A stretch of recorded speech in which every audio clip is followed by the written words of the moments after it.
and welcome to Thorough Newspaper Analysis, which is presented to you by LawSikho.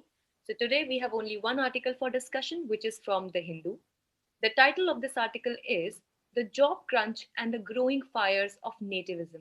Basically, in this article, we will be discussing the struggle of the states in India that they are facing to provide employment to their own local people and how this particular struggle has led to a problem of nativism. And secondly, we have the news and flash column for the prelims exam. Before we move into the discussion, I would like to tell you about the Project Maverick, which is the CLAT preparation course coming from LawSikho. Basically, this course is a very nicely drafted course and is very much nominal to the pocket, and just for rupees 100, you can enroll for this course and find the links in the description box below. Now, there is a very important announcement that we need to make that from the coming week, these newspaper analysis, both for Hindi as well as English, will not be available on the main LawSikho channel on which you are viewing them currently. And they will be completely diverted to LawSikho Judiciary Test Prep channel, both for Hindi and English. LawSikho CLAT Prep channel, both for Hindi and English. And if you're only going to view it for Hindi, you can subscribe to LawSikho Hindi channel. The links to all these three channels are available in the description box below. So please make sure that after this video, you are subscribing to these channels for further updates in the coming week. With this, let's see the multiple choice question from day before yesterday's discussion. Desert flag is a warfare exercise conducted by, your options are UAE, Iran, India, or Bahrain. This is the descriptive question for the day. Why is unemployment a problem in the current scenario? Suggest some ways to tackle with it. With this, let's discuss the article for the day, which talks about job crunch and state reservations. Basically, recently, the Haryana government has passed a legislation mandating companies to provide jobs to locals first. Basically, what has happened is that this local reservation or this job reservation for the locals of Haryana has put in questions as to what will be happening to the people who are coming from outside states and willing to participate in the employment or the labor force of Haryana. But the problem here, which Haryana government and also various other state governments of our country are facing, is that they're not able to generate enough of jobs. Now, due to lack of jobs, what is happening is that the less amounts of jobs are not available for the more number of people that are seeking employment in that particular state. And if at all, whatever number of jobs are available, they are being taken by people who are more skilled or they are more talented or desiring for that particular job and come from the other states to take these jobs. So basically, if we talk specifically about the states and job creation, the chief minister of a state in India has limited control over the management of the larger economy. Now, by this, we simply mean that the various reasons why an economy is able to develop more and more jobs is a very big and wholesome process. And if we look at the job or if we look at the role that a particular chief minister of a state plays in this huge, large economy is very small. Though it is important, but it is small. And due to the small role which that particular position plays in the large economy, very less number of jobs are being able to be created in a particular state. And thus, the governments of the state have very less to offer to the locals of that particular state. Thus, high quality, skilled and unskilled laborers are required that can provide land at affordable prices, uninterrupted supply of electricity, water, and other ease of business facilities for expansion. So basically, these are the three key points which are necessary for attracting more and more employment opportunities. Like we have high skilled and unskilled laborers that we need. We need to provide the land at affordable prices to various countries to set up their industries, manufacturing units, offices, etc. in our state. And we need to have uninterrupted services like electricity, water, transportation, and other tenets of ease of doing business as and when they facilitate the expansion of business and employment.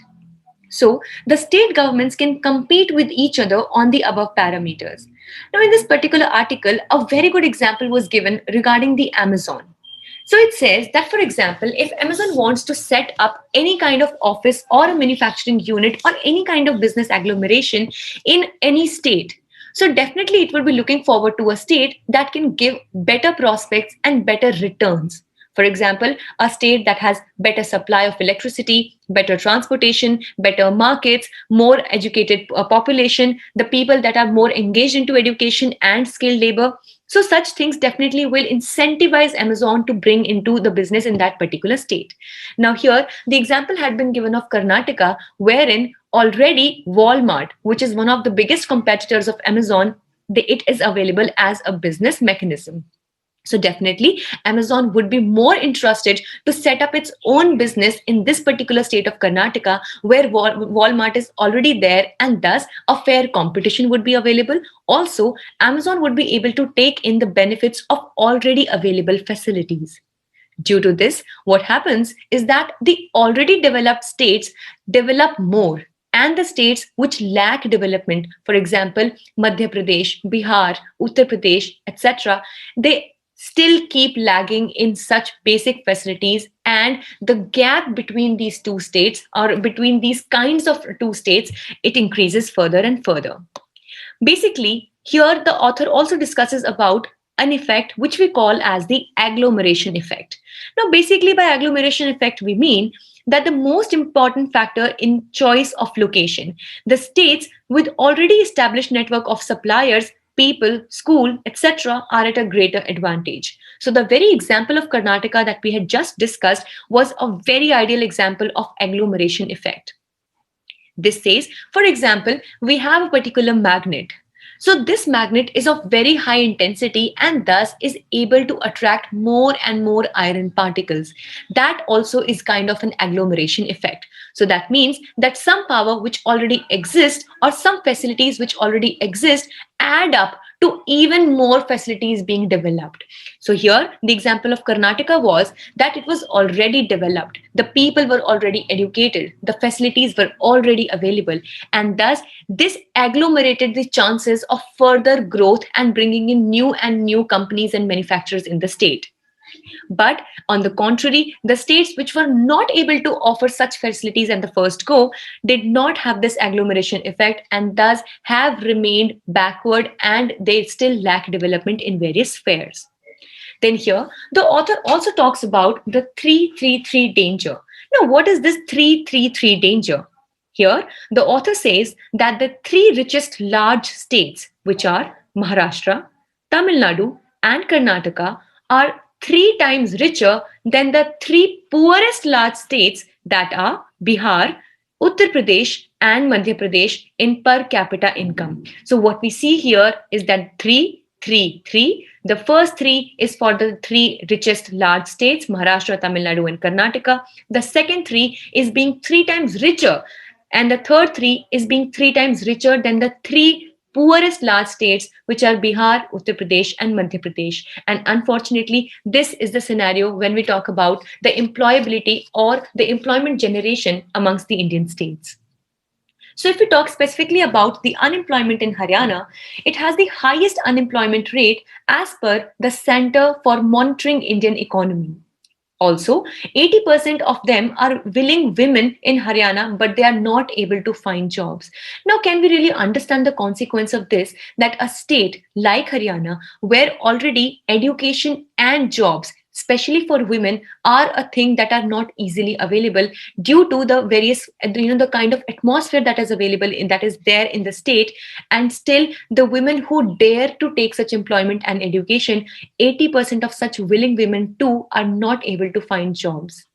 Then more than half of the graduates are jobless. Now then we say that many a times the educated youth also involves into activities that are unwarranted and unwanted as of the society. But we need to take care that since half of these educated graduates are jobless, what can they be doing, and how are we turning this demographic dividend into a demographic disaster in the coming times? Also, 11 out of 18 million voters do not have a regular job. So, thus, the situation in Haryana and also in various other states is really very much dramatic, and it needs to be taken care of. And that is why the very reason is that the democratically chosen government in such states like Haryana have no other choice but to reserve the seats for the locals and to keep them safe and reserved from any other people seeking jobs from and coming from the other states. So here are a few things that you can consider, where in Andhra Pradesh, Telangana, they have topped the jobs index at the bottom. So here you can see of these, and other states also in the various zones also have been struggling with the similar issues. With this, let's see what do we have for news in flash today. Number one, Odisha's Kalia scheme. So basically, the Kalia scheme is a direct income support scheme, which is also known as a DIS scheme, under which rupees 2,500 crore was given to 51 lakh farmers in a 4-month period.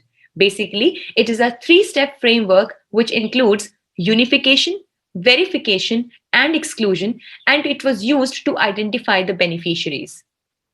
Kalia schemes, KALIA, stands for Krushak Assistance for Livelihood and Income Augmentation. So it has unified the state database with green forms. Secondly, the verification of information through databases like Socio-Economic Caste Census, National Food Security Act, etc. has taken place through Aadhaar verification. And thirdly, excluding ineligible applicants such as the government employees, taxpayers, large farmers, and those who voluntarily have opted out has taken place. And thus, a better targeting has taken place in here, and the services and the benefits of the government schemes can better percolate with help of the Kalia scheme in Odisha. So this was all for the day. We hope it was a good session for you. Thank you so much for staying tuned with Law Seekho.